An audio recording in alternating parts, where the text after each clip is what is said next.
Balbas in the house! Welcome back mga bossing, ito na po yung bagong season na inabangan nyo. Loko ka ha, ba't mo in-skip yung ads? Anyway, wag na nating patagalin, simulan na natin kagad. Let's go! Siya si Fuyutsuki Asusa. Siya ay isang assistant teacher sa Meishu Academy. Habang papunta sa sakayan ng bus, nakita nito ang mga magugulong delinkwente na medyo nakakabulabog sa lugar. Maya-maya, binati siya ng isang estudyante. Siya si Aizawa Miyabi. Siya ay isang estudyante sa Meishu Academy. Sinabi nito, hindi mo palalagpasin ang ganyang gawain nila, hindi ba? Kahit nag-aalangan, sumang-ayon pa rin si Asusa. Tapos ay nakita nito ang isang pulis. Siya si Toshiyuki Saejima. Tama mga bossing, ito si Toshiyuki. Naging pulis siya kagaya ng pangarap niya. Kagaya ng dati, palagi pa rin itong bigo sa mga babae. Tapos ay umalis na ito para sundan ng babae. Si Asusa naman ay medyo dismayado sa pag-aakalang may makakatulong na sa kanya. Sinabi ni Aizawa, Miss Asusa, kailangan mo ng kumilos. Ang estudyanteng ito ay may layuning ipahamak ang kanyang guro. Kahit natatakot, lumapit ito sa mga delinkwente para manita. Sinabi nito, nakakaabala kayo. Sinabi ng delinkwenteng mukhang Jejemon. Ano ka mo? Nakakaabala kayo sa mga tao. Sagot naman ni Asusa. Sinabi naman ni Longhair, magtaas nga ng kamay. Yung mga naaabala namin dahil natatakot ang mga ito, walang nagtaas ng kamay. Sinabi ni Longhair, mukhang wala namang may problema. Sinabi ng delinkwenteng mukhang Jejemon, okay sige, makakaabala tayo dito kung dito tayo mag-uusap. Kaya sumama ka sa amin at doon natin yan pag-usapan. Tapos ay biglang may gumupit sa sigarilyo, buhok at kwintas ng mga ito. Siya si Eikichi Onizuka. Yes, tama kayo nang narinig mga bossing. Siya si Eikichi. Habang tinatanong ni Eikichi si Asusa kung nasaktan ba ito, inaatake naman siya ng mga delinkwente. Sinabi nito, mabuti naman at okay ka lang. Kung sakaling kakailanganin mo ng tulong, puntahan mo lang ako. Inabutan niya ito ng flyer. Ang nakasaad dito, Japan's Greatest Gardener, Onizuka Eikichi. Nang marinig ito ng mga delinkwente, bigla silang napaatras. Dahil alam nila ang tungkol sa legendary Onibaku. Sinabi ni Eikichi, mauna na ako dahil may trabaho pa akong kailangan tapusin. Tapos ay umalis na ito. Samantala, nabigo naman si Aizawa sa binabalak nitong hindi maganda. Ito ang Meishu Academy. Nagtatrabaho si Eikichi dito bilang hardinero. Sinabi nito, gustong-gusto ko talaga ang amoy ng mga teenager na babae. Si Asusa naman ay medyo na late dahil sa pagsita nito sa mga delinkwente. Ito naman si Fukuroda Hajime. Siya ay isang gym teacher. At ito naman si Teshigawara Suguro, isang mathematics teacher. Sinabi nito, 5 minuto ka nang late. Bihira mangyari to sa'yo ha. Ito naman si Hiroko Sanomaru. Sinabi nito, baka natagalan siya sa pagbibihis at kaka-makeup. Dagdag pa nito, mukhang hindi mo naiintindihan ang posisyon mo bilang isang guro. Humingi ng pasensya si Asusa. Tapos ay kaagad siyang nilapitan ng school nurse. Siya si Shoko Moritaka. Sinabi nito, ano, nakaredy na ba? Ang tinutukoy nila ay isang group blind date. Nagpapaset up sila kay Asusa at nagpapahanap ng makakadate. Sinabi ni Asusa, pasensya na, pero hindi ako mahusay sa mixer. Ang mixer na tinatawag nila dito ay isang group blind date. Ito naman si Uchi Yamada Hiroshi. Siya ang vice principal. Nagagalit ito dahil sa mga kabataang nagkagulo sa harap ng bus station. At yun ang dahilan kung bakit ito na late. Sinabi nito kay Asusa, ano ang nangyari sa class 2-4? Ano po ang ibig niyong sabihin? Tanong naman ni Asusa. Ikaw ang assistant teacher, hindi ba? Kahit bago ka lang dito, dapat alam mo kung anong klase ng mga estudyante ang nasa class 2-4, hindi ba? Habang wala ang teacher nila, ikaw ang responsable sa kanila. Ganun naman po ang ginagawa ko, sagot naman ni Asusa. Ito naman si Hashimoto Tetsuo, isang music teacher. Sinabi nito, pwede bang tumahimik kayo? Hindi ako makapag-concentrate. Ito naman si Yoshikawa Noboru. Binubuli siya ng 3 babae na to. At ito naman si Anko Uehara. Sinabi nito, may kailangan tayong pag-usapan. Sasama ka sa akin, hindi ba? Pero malapit nang magsimula ang klase, sagot naman nito. Tapos ay may pinakita sila sa cellphone, kaya hindi na ito nakatanggi. Alam ng buong klase na may mangyayaring hindi maganda. Gayunpaman, wala naman silang pakialam. Ito ang class 2-4. Ang klase na to ay hindi basta-basta. Pinambablockmail nila kay Yoshikawa ang isang larawan na sila rin ang may gawa. Tapos ay hinihingan nila ito ng pera. Sinabi ni Yoshikawa, wala na akong pera, so tumatanggi ka na naman. Sagot naman ni Anko, ito naman si Naomi Izumi. Sinabi nito, kung ganon, isisend ko ito sa mga classmates natin. Sinabi ni Yoshikawa, okay sige, magbibigay ako ng pera. At ito naman, si Asano Mayuko. Sinabi nito, dapat nung una pa lang, sinabi mo na. Sinabi ni Anko, sarili mo lang talaga ang iniisip mo no? Isa kang duwag. Tapos ay pinasok nila ito sa trash can. Pagkatapos nito sa klase, napansin ni Miss Asusa na absent pa rin si Miki Katsuragi at napansin din nito na wala si Yoshikawa. Sinabi ni Anko, ang sabi ni Yoshikawa sa akin, sumakit daw ang tiyan niya kaya nagpunta ito sa nurse office. Kasabay nito, habang nagtitrim ng puno si Eikichi, napansin nito ang mga babaeng nagbibihis. Umisip ito ng paraan para mas makita niya ito ng buo. Subalit, napansin nito ang isang lalaki at mukha itong magpapakamatay. Ito ay si Yoshikawa. Sinabi nito, ano yan? Gusto mo bang mamatay? Virgin ka pa, hindi ba? Hindi ka pwedeng mamatay ng virgin. Sayang naman. Narinig ito ng mga estudyante kaya nagtingin na ng mga ito. Dahil sa hiya, hindi na ito natuloy. Nang maalala ni Eikichi ang mga binobosohan nito, wala na. Finish na. Nagpunta si Eikichi sa kantin para magmerienda. Siya si Sakurai Ryoko, isang school director. Nagpapanggap ito bilang tindera sa kantin. Sinabi nito, isa ka ba sa mga hardinero? Oo, sagot naman ni Eikichi. Sinabi nito, ang saya talaga sa eskwelahan, no? Masaya sa eskwelahan? Tanong naman ni Sakurai. Oo, wala nang lugar na mas sasaya pa sa eskwelahan, sagot naman ni Eikichi. Dagdag pa nito, pero ang mga kabataan sa panahon ngayon, mukha silang mga walang gana. Hindi ba sila nag-e-enjoy sa araw-araw? Sinabi ni Sakurai. Ganun ba talaga kasaya nung school days mo? Oo, palagi kaming tinatawag na mangmang at walang kwenta ng mga guro namin. Pero ang mahalaga ay masaya kami dahil magkakasama kaming magkakaibigan. Sagot naman ni Eikichi. Dagdag pa nito, pero bakit ginagawa yun ng mga guro? Kung ako ang magiging guro, hinding-hindi ko tatawaging mangmang at walang kwenta ang mga estudyante ko. Tapos ay napansin nito si Asusa. Sinabi nito, teacher ka pala? Oo, sagot naman nito. Tapos ay biglang nanggulo ang tatlong kalalakihan. Sinabi ni Eikichi, ano ang problema ng mga to? Sila yung mga estudyanteng na-kick out kamakailan lang, sagot naman ni Asusa. Sinabi ni Eikichi, oh, nandito sila para batiin kayo. Ganito ang reaksyon ni Eikichi dahil nauunawaan niya ang nararamdaman ng mga ito. Walang magawa ang mga guro at ang vice principal dahil natatakot ang mga ito. Sinabi ng isa sa mga ito, Uchi Yamada, tuturuan kita ng leksyon. Sinabi ni Hiroko, kung hindi mo magagawan ng paraan to, hindi ka magiging principal. Nang aatake na ito ang nangyari. Nagpanggap si Eikichi na hindi niya ito sinasadya. Nang makita ito ng vice principal, sinamantala niya ang pagkakataon. Sinabi nito, magaling, ikaw yung hardinero hindi ba? Matutulungan mo ba ako? Babayaran kita. Nagsimula itong magsalita ng kung ano-anong panlalait. Sinabi ng estudyante, ginawa mo kaming kahiyahiya, tumahimik ka, basura. Wala kayong kwenta, sagot naman ng vice principal. Hindi nagustuhan ni Eikichi ang sinabi nito. Paulit-ulit pang sinabi ng vice principal ang salitang mangmang at walang kwenta sa mga estudyante na to. Ito ang mga eksaktong salita na ayaw naririnig ni Eikichi mula sa isang guro. Hindi namamalayan ng vice principal na iba na ang aura ni Eikichi. Na-curious si Sakurai kung ano ang gagawin nito. Nagtataka ang vice principal kung bakit hindi kumikibo si Eikichi at iba na ito kung makatingin. Dahan-dahang lumapit si Eikichi sa likuran ng vice principal at ito ang nangyari. Binanatan niya ito ng isang German suplex. Nagulat ang lahat sa ginawa ni Eikichi. Sinabi ni Teshigawara, ano ang ginagawa mo? Labag sa batas yan, hindi mo yan dapat ginagawa. Sinabi ni Eikichi, hindi nyo sila dapat minamaliit. Mga bagay ba sila para tawagin yung basura? Dahil sa mga gurong katulad nyo, kaya walang patutunguhan ang mga kabataan na katulad nila. Bilang isang guro, dapat alam nyo yon.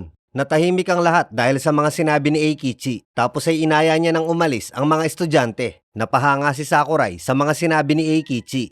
Ito naman ang nagi sa cafe. Dinala niya dito ang mga estudyante para ihingi ng tulong kay Ryuji. Sinabi nito kay Eikichi, so ano ang gusto mong gawin ko? Kagaya ng sinabi ko, marami kang kilalang tao. Hanapan mo sila ng trabaho. Sagot naman ni Eikichi. Sinabi ni Ryuji, humihiling ka sa akin ng ganyan pagkatapos mong matanggal sa trabahong hinanap ko para sa'yo? Okay lang ako, wag mo kong alalahanin, sagot naman ni Eikichi. Sinabi ni Ryuji, desidido ba kayong magtrabaho ng mabuti? Opo, sagot naman ng mga ito. Sinabi ni Ryuji, sigurado ba kayo na hindi nyo mamimiss ang pagpasok sa eskwelahan? Dahil kung oo, mas mabuti siguro kung pumasok na lang kayo sa isang university kagaya nung kakilala ko. Basta wag lang kayong kukuha ng ibang tao para mag-take ng entrance exam nyo. Dagdag naman ni Eikichi. Sinabi ni Ryuji, ikaw lang naman ang gumagawa nun. Hahanapan ko muna kayo ng trabaho pansamantala. Isulat nyo ang mga pangalan nyo. Lubos ang pasasalamat ng mga kabataan na to kay Eikichi at Ryuji. Kasabay nito, patagong nagmamasid si Yoshikawa nang mahuli siya ni Saejima. Tama kayo nang narinig mga bossing, Saejima na ang tawag natin sa kanya kasi pulis na siya. Sinabi nito, nakahuli ako ng espiya sa labas. Kaagad naman siyang namukaan ni Eikichi. Sinabi nito,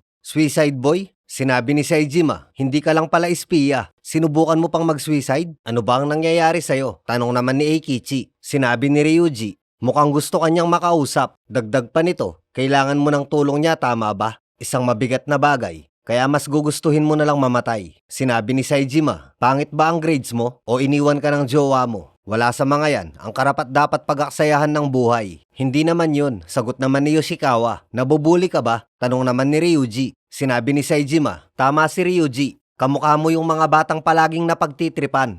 Dagdag pa nito, dapat sapakin mo din sila. Pero babae sila, sagot naman ni Yoshikawa. Sinabi ni Saejima, binubuli ka ng mga babae? Katangahan, kasalanan ko naman ang lahat. Dapat lang akong mabuli. Sagot naman ni Yoshikawa. Sinabi ni Eikichi, sa madaling salita, gusto mong tulungan kita, hindi ba? Bilang panimula, magiging magkaibigan muna tayo. Pero hindi yun libre. Gusto mong magpabayad? Tanong naman ni Yoshikawa. Oo naman, sagot naman ni Eikichi. Dagdag pa nito, okay sige, ako na ang bahala sa mga babaeng nambubuli sa'yo. Kasabay nito sa office ni Sakurai, iminumungkahi ng vice principal na ipakulong si Eikichi at yung 3 estudyante. Sinabi pa nito, kung hindi natin gagawin yun, marami pa silang gagawing krimen. Dada ng dada si Uchi Yamada, habang si Sakurai naman ay walang imik. Hanggang sa sinabi nito, ipaubaya mo na sa akin ang mga bagay na to. Pambobola pa nito, sa pagkakaalam ko, pareho tayo ng pananaw at pag-uugali pagdating sa edukasyon. At dahil doon balang araw, ikaw ang aatasan kong mamahala sa eskwelahan. Dahil dito, mabilis na sumang-ayon si Uchi Yamada. Sinabi ni Sakurai, kung ganon, ipaubaya mo na sa akin to. Sa kabilang banda naman, palaging malungkot si Anko sa tuwing pauwi na ito dahil alam niya na wala na naman siyang aabutang magulang sa bahay. Nag-iwan lang ng sulat ang mama nito na nagsasaad na late na siya makakauwi at para hindi maramdaman ng lungkot, inaya niyang lumabas ang mga kaibigan niya. Naiinggit ang 2 kaibigan ni Anko sa kanya dahil maliban sa mayaman sila, sikat pa ang mga magulang nito. Ang kanyang nanay ay isang sikat na education pundit na palaging nasa telebisyon at ang kanyang tatay naman ay isang abogado. Sinabi ni Izumi, nakakainggit talaga. Ang laki ng pinagkaiba kumpara sa pamilya ko. Biglang nag-iba ang mood ni Anko at sinabi nito, walang maganda sa pamilya ko. Maya-maya lang, nagsimula na si Eikichi sa plano nito. Tinawag ni Eikichi si Yoshikawa para ipakita nito ang ginawa niya. Sinabi ni Izumi, isisend namin yung mga picture mo sa lahat. Tapos ay binura ito ni Eikichi. Matapos niya itong burahin, kinunan naman niya ngayon ng picture ang mga babae. Sinabi ni Yoshikawa kay Eikichi, hindi mo kailangan umabot sa ganyan. Sinabi ni Anko, gumamit ka pa talaga ng ganitong klaseng lalaki. Napakawalang kwenta mo talaga. Ano, hindi mo kayang gawin to ng mag-isa mo lang? Sinabi ni Eikichi, sana maging aral to sa inyo na wag nang mambuli ulit ng kahit na sino. Sinabi ni Anko, ididemanda kita. Akala mo ba makakalusot ka sa ginawa mo? Sinabi ni Eikichi, gawin mo. Isama mo na yung education pundit at abogado mong magulang. Dagdag pa nito, kapag masama kang tao, wala akong pakialam kung babae ka man o lalaki. Pagdating sa Nagisa Cafe, muling sinabi ni Yoshikawa, hindi ka na dapat umabot sa ganong punto. Kasalanan ko naman ang lahat kung bakit niya ginagawa sa akin yun. Magkaibigan kami ni Anko mula pagkabata. Madalas kaming magkalaro noon. Nakatira sila sa isang maliit na apartment at malapit din ako sa pamilya niya. Magmula nung yumaman sila, may nagbago kay Anko. Palagi niyang sinasabi na lagi siyang nag-iisa at nalulungkot ito. Sa akin niya lang sinasabi ang mga bagay na yon dahil magkaibigan kami. Hanggang sa dumating ang pagkakataon nung nasa middle school kami, nakita ko siyang binubuli ng mga high schooler para hingan ng pera. Imbes na tulungan ko siya, iniwan ko siya at tumakbo ako. Doon kanya sinimulang ibuli. Tanong naman ni Ryuji. Sinabi ni Yoshikawa, normal lang naman yun dahil tumakas ako. Sinabi nito kay Eikichi, kaya hindi mo na dapat ginawa yun. So pababayaan mo na lang na api-apihin ka habang buhay? Oo, sagot naman ni Yoshikawa, dapat lang sa akin yun. Mas pipiliin mo pang magpakamatay kesa lumaban? Tanong naman ni Eikichi. Tapos ay binigay nito ang kamera. Dagdag pa nito, wala ka ng ibang ginawa kung hindi tumakas. Diba? Mahilig ka talagang tumakas, no? Dagdag pa nito, kung may pader sa harapan mo, kailangan mo lang itong tibagin. Wala nang magbabago kung patuloy ka lang tatakas.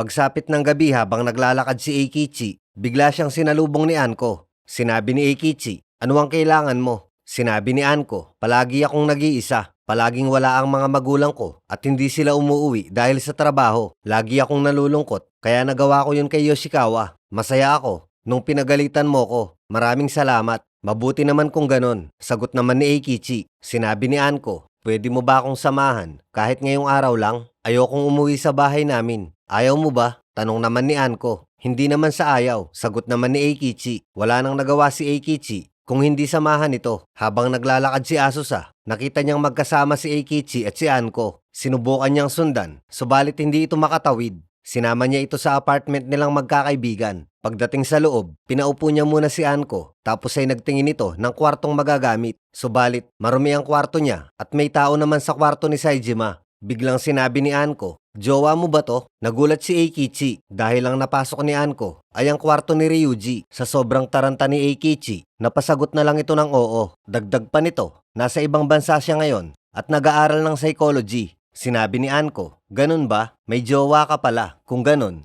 baka hindi magandang ideya tong ginagawa natin." Sinabi ni Eikichi, "Hindi naman sa masama pero ano yung ginagawa mo?" Hindi mapakali si Eikichi, parang gusto nito na ayaw. Sinabi nito, "Sa mga ganyang bagay, dapat may date muna at may pagmamahal." Nang biglang sinabi ni Anko, "Magsiping tayo." Dahil dito, wala nang nagawa si Eikichi. Subalit, hindi niya namamalayan na nasetap na pala siya. Kinunan siya ng letrato. Sinetap siya ni Anko para makaganti. At sinabi nito, "Yari ka ngayon." Tapos ay pumasok ang isang lalaki. At sinabi nito, "Ano ang ginagawa mo sa jowa ko? Alam mo bang minor de edad pa yan?" Tapos ay sinapak siya nito. Sinabi ni Anko, "Nasaan yung camera na may picture namin?" "Ewan ko." Sagot naman ni Eikichi. "Naka Yoshikawa ba?" Tanong naman ni Anko. Dagdag pa nito, "Kayo na ang bahala sa kanya. Ilibing nyo kung gusto nyo." Sinabi ni Eikichi, "Hoy, kasinungalingan lang ba yung mga sinabi mong nalulungkot ka?" Sinabi ni Anko, "Oo naman. Sa palagay mo ba, sasabihin ko ang totoo sa isang taong katulad mo?" Sinabi ng lalaki, "Bigyan mo kami ng 3,000,000 yen para matapos na to." "Wala akong ganun karaming pera." Sagot naman ni Eikichi. Habang nangangal ka lang mga ito ng pwede nilang makuha, sinabi ni Eikichi, "Hindi magandang ideya ang hawakan ng mga bagay na yan. Lalo na yung letrato na yan." Sinabi ng isa sa mga ito habang nakatingin kay Eikichi, "Parang namumukaan ko siya." Tapos ay biglang dumating si Ryuji. Sinabi nito, "Ano ang ginagawa niyo sa kwarto ko?" Sinabi ni Eikichi, "Welcome back, Ryuji." Tapos ay nakita nila ang letrato ng Onibaku sa likuran ni Ryuji. Sinabi ng isa sa mga ito, "Alam ko na, sila ang Onibaku. Sila ang legendary gang na nagpabagsak sa Midnight Angel." Sinabi ni Ryuji, "Bakit nakasapatos kayo sa loob ng kwarto ko?" Sinabi ni Eikichi, "Ang kwartong ito ay ang pugad ng pagmamahalan ni Ryuji at Nagisa." Nang makita ni Ryuji na hawak nito ang larawan ni Nagisa, sinabi nito, "Huwag mong hinahawakan yan." Sinubukan nilang tumakas subalit sinalubong sila ni Saejima. Natakot ng husto ang mga kupal. Sinabi ni Eikichi, "Ngayon, sino sa aming tatlo ang gusto niyong bumugbog sa inyo?" Pagkatapos nito, nakipagkita si Anko kay Yoshikawa. Sinabi nito, "Mabuti naman at hindi ka tumakas." Sinabi ni Mayoko, "Yung bobong kasama mo, baka nailibing na ng buhay sa mga oras na to. Ano ang ginawa mo sa mga picture na kinuha niyo sa amin?" Tanong naman ni Anko. "Binura ko na." Sagot naman ni Yoshikawa. "Sa palagay mo ba, mapapatawad ka namin dahil doon?" Sagot naman ni Mayoko. Sinabi ni Izumi, "Kukunan ka pa namin ng mas maraming nakakahiyang picture para hindi mo na kami suwayin ulit." Tapos ay biglang dumating ang mga inutusan ni Anko. Sinabi nito, "Tapos na ang laro mo, bata. Dahil sa'yo, tingnan mo ang nangyari sa amin." Nakita ng tatlo ang sitwasyon ni Anko, kaya tumakas na ang mga ito. Maliban kay Yoshikawa, sinabi ng lalaki, "Kinuha nila ang mga pera namin, kaya kailangan mo kaming bayaran. Ano ang gusto niyong gawin ko?" Tanong naman ni Anko. Sinabi ng boss ng mga ito, "Ibalik mo sa amin ang pera sa pamamagitan ng katawan mo." Sa kabilang banda naman, nagrereklamo si Saejima dahil peke ang nakuha nitong Rolex. Tinawagan ni Yoshikawa si Eikichi at sinabi nito, "Tulungan mo ko." "Ikaw na naman." Sagot naman ni Eikichi. Sinabi ni Yoshikawa, nasa panganib si Anko. Dinala siya ng mga kalalakihan sa isang abandonadong factory sa Musashi Daira. E di iligtas mo siya. Kung hindi mo kaya, e di tumakas ka kagaya ng palagi mong ginagawa. Kagaya ng sinabi ko sa'yo, wala nang magbabago sa buhay mo kung patuloy ka na lang tatakas. Kasabay nito, nababahala ang mga tao sa director's office dahil tumawag ang mama ni Anko at sinabing hindi pa ito umuwi at hindi sumasagot sa tawag. Nagagalit si Uchi Yamada dahil sikat ang mga magulang ni Anko at sila ang may pinakamatinding reklamo sa eskwelahan. Sinabi ni Sakurai kay Asusa, "May ideya ka ba kung nasaan siya?" "Nakita ko siyang may kasamang lalaki." Sagot naman ni Asusa. "Sino?" Tanong naman ni Hiroko. Sinabi ni Asusa, "Nakita ko po siyang kasama niya yung hardinero." Nagulat si Uchi Yamada dahil dito at sinabi nito, "Ito ang pinakamalaking krisis na kinaharap ng ating paaralan." Isa sa ating mga estudyante ang magiging biktima ng kriminal na yon. Bakit hindi mo siya pinigilan? Tanong naman ni Hiroko. Sinabi ni Asusa, sinubukan ko po pero nawala sila. Kailangan na nating tumawag ng pulis. Sabat naman ni Uchi Yamada. Kasabay nito, wala nang pagpipilian si Yoshikawa kung hindi ang maglakas loob. Dahil kung hindi pa ito kikilos, ay tuturukan na nila ng pampalibog si Anko. Kahit natatakot, naglakas ng loob si Yoshikawa para sa kanyang kaibigan. Isinigaw nito, nandito na ang mga pulis. Nagulat si Anko nang makita niya si Yoshikawa. Sinabi ng leader nila, nasa ng mga pulis, huwag mong susubukang kalabanin ng mga yakuza dahil wala kaming pakialam kung babae ka man o bata. At ito ang nangyari. Even when you feel low, you can still go. Even when you feel slow, you can still go. Even when Nag-alala si Anko kay Yoshikawa. Sinabi ng isa sa mga ito, huwag kang pasikat, bata. Alalang-alala si Anko nang muli nilang gulpihin si Yoshikawa.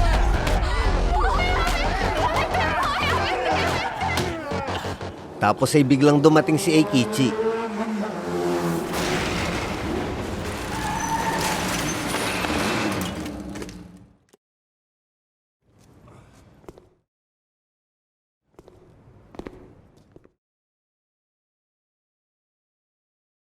Sinabi nito, sa palagay ko, hindi pa sapat ang parusang sinapit nyo sa amin. Sinabi ng leader ng mga ito, wala akong pakialam. Kahit kayo ang Onibaku, hindi nyo dapat binabangga ang mga yakuza. Sinabi ni Eikichi, hindi naman ako tanga para bumangga sa mga totoong yakuza. Pero ang duwag na batang ito ay nakahandang ilagay ang sarili niya sa panganib para iligtas ang kanyang kaibigan. Sinabi ni Eikichi kay Yoshikawa, ang dungis mo, pero gusto ko yung itsura mo ngayon. Sinabi ni Eikichi sa mga kalaban, kaibigan ko ang batang ito at hindi ako yung klase ng kaibigan na mauupo na lang at walang gagawin kapag may ganitong nangyari sa kaibigan ko.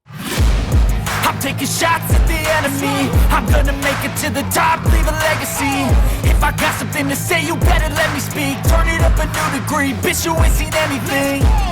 I pop off with the new rock, electronic, blow the sonic roof up. I'm too honest when I take a few shots. They're too toxic, need to take the news off. And you cannot save me, 'cause I don't need saving. It's everything I've been chasing, all here for the Pagkatapos nito, nagpasalamat si Anko kay Eikichi. Kay Yoshikawa ka magpasalamat, sagot naman nito. Sinabi ni Yoshikawa, wala naman akong ginawa, hindi na naman kita nailigtas. Sinabi ni Anko, masama ang loob ko sa mga magulang ko. Ang mga magulang mo ay isang abogado at isang education pandit, tama ba? Tanong naman ni Eikichi. Oo, sagot naman ni Anko. Dagdag pa nito, akala ng mga tao, mayaman kami at masaya ang pamilya. Pero ang totoo ay hindi naman. Silang dalawa ay parehong busy sa trabaho at bihira lang din silang mag-usap. Ibang-iba ang sitwasyon namin ngayon kumpara nung bata pa ako. Noon, kahit maliit lang ang bahay namin, masaya kaming magkakasama. Ngayon, halos hindi na sila umuwi dahil sa trabaho. Kahit umuwi man sila, magkahiwalay naman sila ng kwarto. At sa tuwing susubukan nilang mag-usap, nag-aaway lang sila. Parang may isang malamig na pader na nagbubukod sa aming buong pamilya. Sinabi ni Eikichi, so nagre-rebelde ka sa mga magulang mo at sinimulan mong bulihin si Yoshikawa. Ganyan na lang ba ang gagawin mo habang buhay? Dagdag pa nito, kung hindi ka magbabago, wala ring magbabago sa paligid mo. Naliwanagan si Anko dahil dito. At sinabi nito, tama ka, susubukan kong magbago. Nang makauwi si Anko, sinabi ng mama nito, bakit ngayon ka lang? Saan ka nang galing? Alam mo naman ang posisyon ko, hindi ba? Baka isipin ng mga tao na hindi ko alam disiplinahin ang sarili kong anak. May gustong sabihin si Anko, subalit parang walang balak makinig ang magulang nito. Sa kasamaang palad, ay nagawa pang magtalo ng dalawa kung sino ang mag-aasikaso kay Anko. Ang dahilan ng dalawa ay pareho silang nagtatrabaho at pareho silang busy. Mula sa labas, ay pinagmamasdan pala sila ni Yoshikawa at ni Eikichi. Hindi niya na ito kinaya, kaya nagsimula na itong kumilos. Nang lalabas na ang tatay ni Anko, si Eikichi na ang nagbukas ng pinto. Sino ka? Tanong ng tatay ni Anko. Ako si Eikichi Onizuka. Kaibigan ako ni Anko. Sinabi nito, papasok ako, tapos ay dumiretso na ito sa second floor. Sinubukan siyang pigilan ng tatay ni Anko, subalit wala itong balak magpapigil. Sinabi ni Eikichi kay Anko, ito ba ang kwarto ng tatay mo? Ano ba ang ginagawa mo? Tanong naman ng tatay ni Anko. Sinabi ni Eikichi, so, ito pala yung malamig na pader na sinasabi mo. Sinimulan nitong wasakin ni Eikichi. Inutusan ng ama ni Anko ang asawa niya para tumawag ng pulis. Subalit, pinigilan ito ni Anko. Sinabi ni Eikichi, kung may pader sa harapan mo, wasakin mo lang ito. Dahil kung hindi, walang magbabago.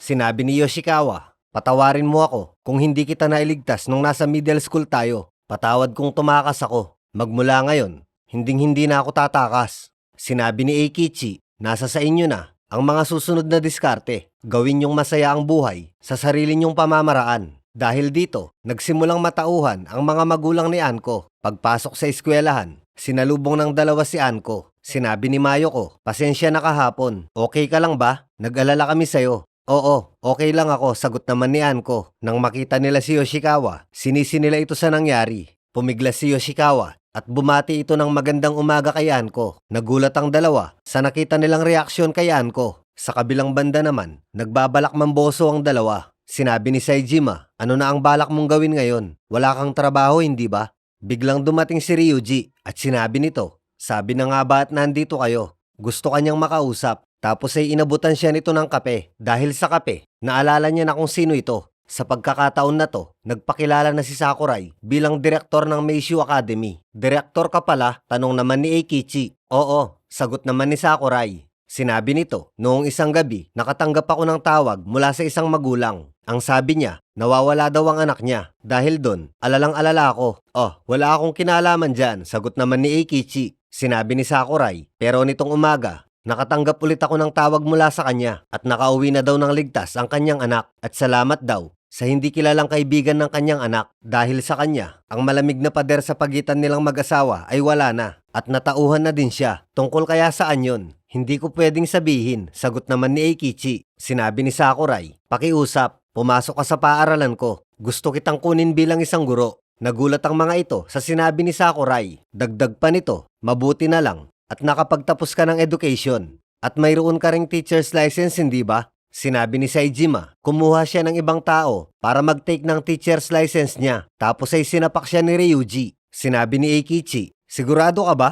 Sinabi ni Sakurai, masyadong magulo at maraming problema sa eskwelahan namin. Ang inaasahan kong makita sa'yo ay ang lakas na ipinakita mo nung nakaraan. At sa palagay ko, ikaw lang ang nag-iisang makakapag-ayos ng mga problema namin sa eskwelahan. Nakikiusap ako sa'yo bilang isang school director, Teacher Onizuka. Masayang tinanggap ni Eikichi ang trabaho at sinabi nito, ipaubaya mo na ito sa akin. Sinabi ni Saejima, Director Sakurai, sana lang hindi nyo ito pagsisihan. Ito na ang simula ng pagiging guro ni Eikichi Onizuka. Kinabukasan, nagsimula na itong pumasok. Nagulat si Vice Principal Uchi Yamada nang makita niya ito. Sinabi nito, ano ang ginagawa dito ng tao na to? Ewan ko, sagot naman ni Asusa. Sinabi ni Uchi Yamada, wag mo siyang hahayaang makapasok. Pigilan mo siya. Walang nagawa si Asusa, kaya sumunod na lang ito. At sinabi nito, may kailangan ka ba? Sinabi ni Eikichi, kapag pumasok na ako sa gate na to, isa na akong guro. Tama ba? Nagtatakang reaksyon naman ni Asusa. Sinabi ni Eikichi, Miss Fuyutsuki Asusa, ikinagagalak kong makatrabaho kayo.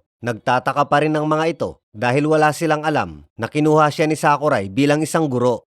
At nagsimula na itong pumasok. Hindi makapaniwala si Uchi Yamada na magiging guro si Eikichi. Kaya nagmadali itong pumunta sa director's office. At sinabi nito, ano ang ginagawa dito nang walang kwentang hardinero na yon? Kinuha ko siya bilang teacher, sagot naman ni Sakurai. Nahihibang ka na ba? Tanong naman ni Uchi Yamada. Sinabi ni Hiroko, kumalma ka dahil naka-assign siya sa class 2-4. Sinabi ni Uchi Yamada, ganun pala yon. Kung ganun, okay lang yun sa akin. Dagdag pa nito, napakatalino mo talaga, Direktor Sakurai. Nagpakilala si Eikichi sa mga kapwa niya guro, subalit hindi siya pinansin ng mga ito. Lumapit si Moritaka at binigyan siya ng mga gamot. Para saan tong mga to? Tanong naman ni Eikichi. Sinabi ni Moritaka, magtuturo ka sa class 2-4 hindi ba? Oo, sagot naman ni Eikichi. Sinabi ni Tetsuo, kung ganon, kailangan mo yung mga yan dahil espesyal ang klase na yon. Habang naglalakad, sinabi ni Asusa, ang class 2-4, ang pinakamagulong klase sa eskwelahan na to. Nung nakaraang taon, 3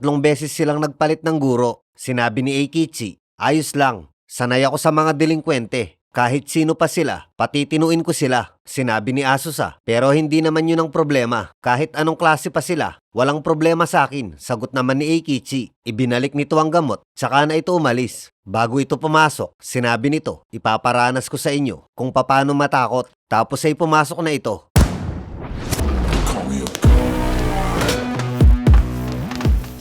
Sinabi nito, magmula ngayong araw na to, ako na ang inyong guro. グレートティーチャー鬼塚だ。